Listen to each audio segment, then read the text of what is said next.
Di zaman sekarang punya satu income itu rasanya pasti gak cukup. Sebelumnya gue Aldi, welcome to Zakatologi. Perasaannya itu kayak jalan di atas tali. Di sisi lain kebutuhan itu semakin meningkat, dan di sisi lain ada yang namanya inflasi juga semakin meningkat. Jadi kita takut yang namanya jatuh ke kanan atau ke kiri gitu, kayak nggak safety ya. Apalagi banyak dari kita yang menjadi generasi sandwich, sudah menopang generasi di atas kita dan juga menopang generasi di bawah kita. Menariknya adalah dana yang dibutuhkan itu sama-sama nggak kecil ya. Buat nopang orang di atas kita atau orang tua kita atau saudara kita itu biayanya juga besar. Menopang yang namanya pendidikan anak kita, menopang yang namanya kebutuhan anak-anak kita itu juga besar karena terkait dengan masa depan. Jadi punya penghasilan tambahan itu bukan soal mewah-mewahan, keren-kerenan, atau yang namanya flexing. Tapi ini soal survival strategy. Di antara ribuan opsi, ada investasi, ada kripto, ada juga properti. Kira-kira mana yang paling realistis? Yang paling minim resiko, yang paling minim modalnya, dan yang entry barrier-nya paling rendah. Kali ini gue mau bedah satu potensi bisnis yang potensinya sangat-sangat amat besar sekali. Meskipun kuantitinya itu nilainya kecil ya, tapi dia secara hitungan penghasilan buat orang-orang yang sukses itu nggak bisa kita sepelein sama sekali. Bisa sampai puluhan, ratusan, bahkan miliaran rupiah. Apa itu model bisnisnya?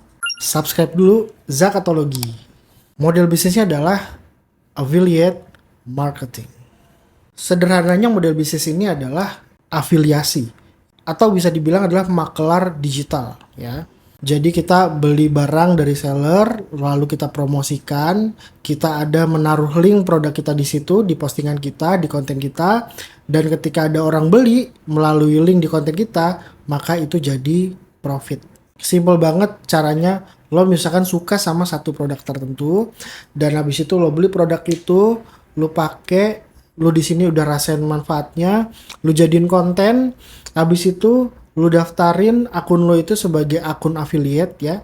Lalu di dalam konten lu selipin link supaya orang itu bisa beli ya, bisa belanja melalui postingan lo atau konten lo. Nah, kalau misalkan barangnya udah nyampe ke rumah orang itu udah melakukan penyelesaian transaksi, lalu simple lu dapet komisi dari produk tersebut. Tapi jangan diremehin. Meskipun model bisnisnya sesimpel itu, ada potensi bisnis yang gede banget dan potensi ekonomi yang serius atas perputaran dari bisnis affiliate marketing ini.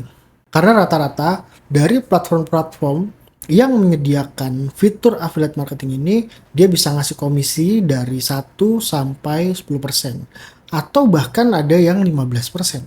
Itu gede banget. Kita kasih contoh kayak gini. Simpelnya satu produk harganya 50.000.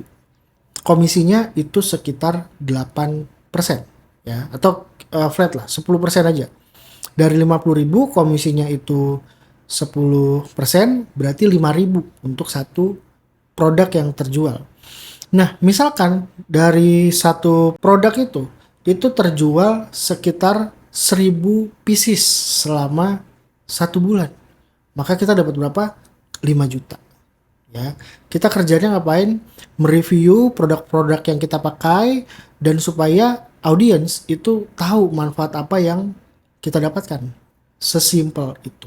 Menariknya adalah affiliate marketing ini lo tuh nggak jualan, tapi lo itu ngasih value kepada orang lain atas hasil produk yang udah lo pakai. Jadi bener-bener kita sharing.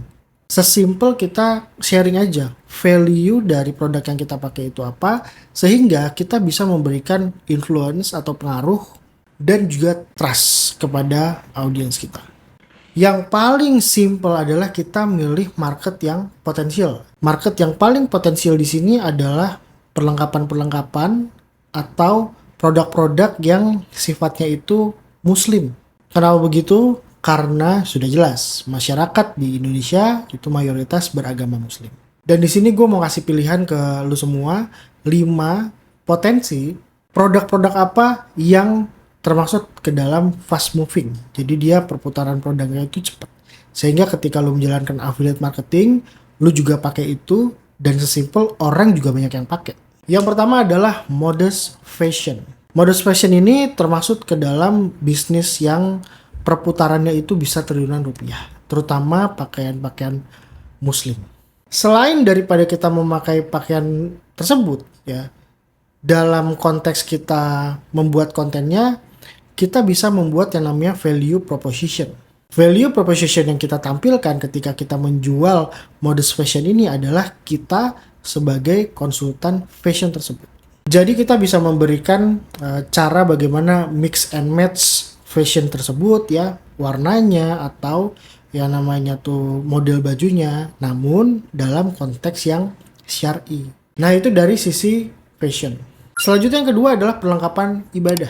Apa saja yang kita bisa jual? Yang pertama itu ada yang namanya mukena, seperti sejadah ya, alat-alat ibadah yang lain seperti tasbih digital, dan masih banyak lagi yang bisa lu research di platform tersebut. Dan value proposition yang bisa lu angkat di situ adalah lu sebagai orang yang bisa membantu orang lain dalam meningkatkan kualitas ibadahnya. Jadi kita bisa bikin konten ketika melakukan ibadah, kita memakai alat ibadah apa, orang itu tertarik dengan produk kita, maka dia akan beli. Yang ketiga adalah industri halal dan thayyib. Halal dan thayyib ini produknya apa aja? Yaitu seperti makanan, minuman, suplemen, dan juga obat-obat herbal. Dan sifatnya untuk industri halal dan thayyib ini, orang itu akan terus repeat order. Ya, kalau misalkan rasanya emang enak, ya dia bakal repeat order terus. Sehingga akan terjadi sales setiap bulan. Setiap kali orang lihat postingan kita, dia terjadi sales. Kurang lebih seperti itu. Kalau produknya dia cocok. Di industri halal dan thayyib ini, lo bisa yang namanya menjadikan value diri lo, bikin kontennya seperti apa. Seperti ada seorang ustadz bernama Zaidul Akbar. Beliau melakukan yang namanya JSR ya, juru sehat ala Rasulullah. Dan itu adalah personal branding yang sangat melekat sekali di beliau. Nah kalian bisa melakukan amati tiru modifikasi dari kegiatan Dr. Zaidul Akbar ini. Yang kelima adalah literasi islami. Produknya itu bisa bentuk buku-buku islami, buku-buku tentang sejarah, dan juga buku-buku tentang pendidikan yang mengajarkan sunnah-sunnah kepada anak. Value proposition yang bisa kita tampilkan kepada masyarakat yaitu kita sebagai jembatan ilmu kepada masyarakat untuk merekomendasikan bacaan-bacaan yang baik dan mencerahkan. Lalu yang kelima itu adalah parfum, wewangi-wewangian yang sunnah. Karena target kita itu muslim, jadi non-alkohol.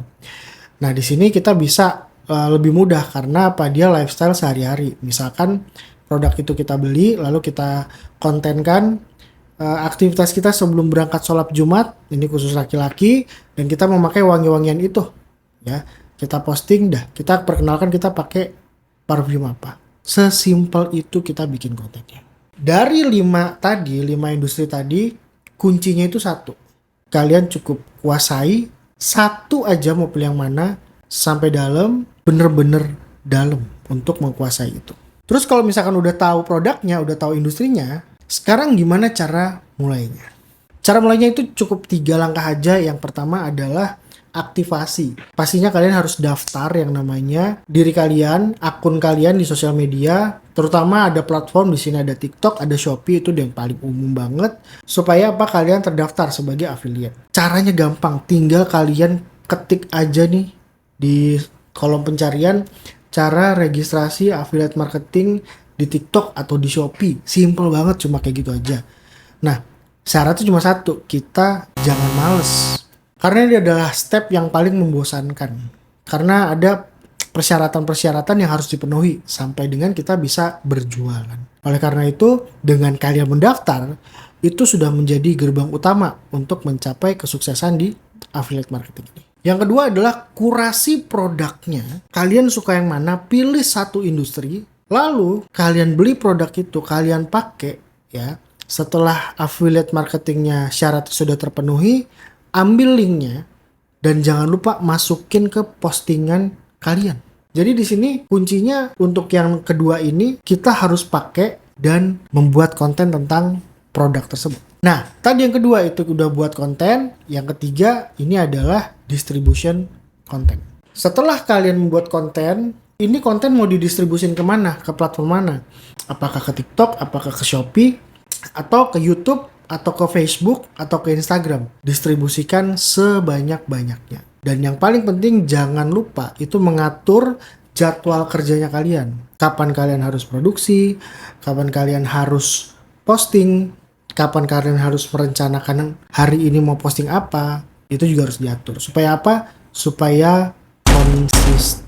Secara umum tadi sudah gue gambarkan bagaimana cara masuk ke gamenya, bagaimana bermainnya, dan yang pasti kalau misalkan lu jalan itu semua, udah pasti dapet yang namanya cuan. Tapi di Zakatologi bukan cuma itu.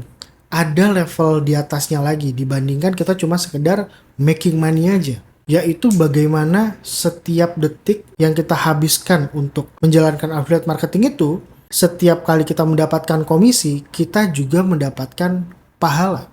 Bukan hanya pahala, tapi juga benefit yang jujur untuk para customer kita. Sehingga kita dalam melakukan perdagangan seperti affiliate marketing itu menjadi tenang. Dan personal branding kita pun dikenal banyak orang itu menjadi personal branding yang amanah, jujur, dan berintegritas. Di episode berikutnya kita akan membedah soal itu bersama rekan saya yaitu Om Bim selaku pakar syariah kita.